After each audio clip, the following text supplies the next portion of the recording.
నమస్కారం అండి. మనం ఇక్కడ అష్టాదశ పురాణాలు 18 పురాణాల గురించి మాట్లాడడం జరుగుతుంది. ఈవో ఎగ్జామ్‌కి ప్రిపేర్ అయ్యే వారికైనా కానీ, లేదా జనరల్‌గా 18 పురాణాల గురించి తెలుసుకోవాలనుకున్న వారికి గూడా ఇది ఉపయోగపడుతుంది.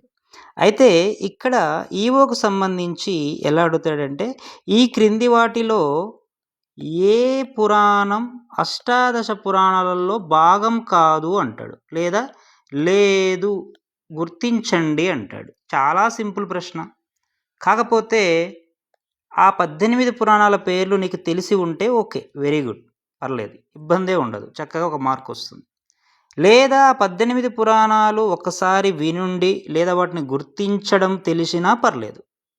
అయితే ఇక్కడ 18 పురాణాలు బై హార్ట్ చేసినా మంచిదే. లేదా వాటిని గుర్తించడానికి ప్రయత్నించినా బెటరే. అయితే మీరిప్పుడు 2 చేయడం ఈజీయే.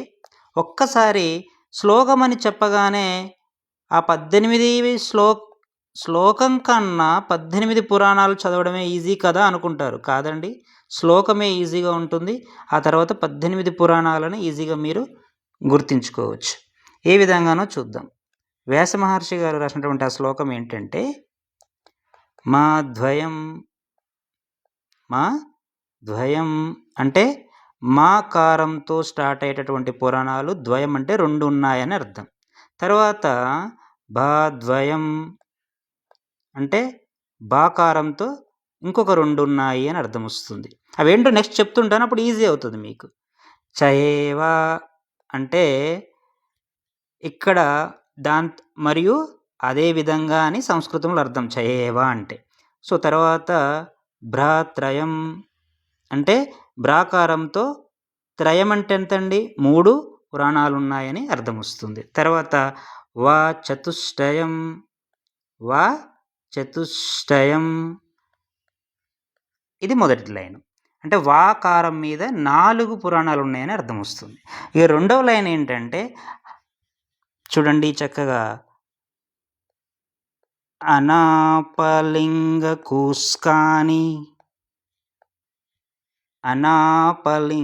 కూస్కాని పురాణాని. ఏంటండి? పురాణాని పృథక్ ఇలా 2 లైన్లు ఉంటాయి. ఎందుకండి ఈ శ్లోకం 18 పురాణాల పేర్లే గుర్తుంటాయి కదంటే, కాదండి. చూడండి ఇక్కడ మాకారం మీద ఎన్ని ఉండాలండి? 2 ఉండాలి. మాకారం మీద 2. ఆ 2 ఏంటో చూద్దాం. ఒకటి మాకారం మీద చూస్తే మొదటిది మత్స్య పురాణం. రెండవది ద్వయం అన్నాడు కదా, రెండవది మార్కండేయ 2 పురాణాలు. మత్స్య మార్కండేయ మాకారంతో స్టార్ట్ అవుతున్నాయి. ఈ 2 పురాణాలు మహాద్వయం. మరి బాద్వయం అంటే బాకారంతో స్టార్ట్ అవుతాయి. బాకారంతో ఏంటివి అవి? ఒకటి భవిష్య పురాణం. రెండవది ఏంటిది? భాగవత పురాణం. అదేవిధంగా బ్రాకారంతో త్రయం అన్నాడు అంటే 3 ఉండాలి. ఎన్ని? 3 ఉంటాయి. ఏంటివా 3? మొదటిది బ్రహ్మ, రెండవది బ్రహ్మ వైవర్త, మూడవది బ్రహ్మాండ. చూడండి చక్కగా త్రయంలో 3 ఉన్నాయి. బ్రహ్మ వైవర్త బ్రహ్మాండ 3 పురాణాలు. ఇక్కడ ఇప్పుడు వా ఉంది. ఏంటిది? వా చతుష్టయం అంటే వాకారంతో ఎన్ని ఉండాలి? 4.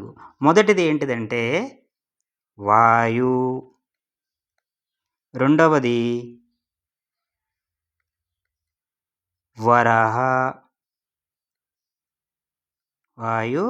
వరహ, మీకు గుర్తుండడానికి ఫస్ట్ వాకు దీర్ఘం కాకుండా మామూలు వా ఉండాలనుకుంటే వరహ రాసుకొని తర్వాత వాయు రాసుకోండి, పర్లేదు, తప్పలేదు. వాయు, వరహ, వామన, నాలుగవది విష్ణు. వాయు, వరహ, వామన, విష్ణు. తర్వాత ఇక్కడ రెండో లైన్లో చూడండి, అనాపలింగ కుష్కానిలో ఆ అంటేనేమో ఆ అంటే అగ్ని, ఆ అంటే అగ్ని, నా అంటేనేమో నారద, ప అంటేనేమో పద్మ. అగ్ని పురాణం, నారద పురాణం, పద్మ పురాణం. లిం లాగుడిస్తే లి, పక్కన సున్నా, లిం చూస్తే లింగ పురాణం.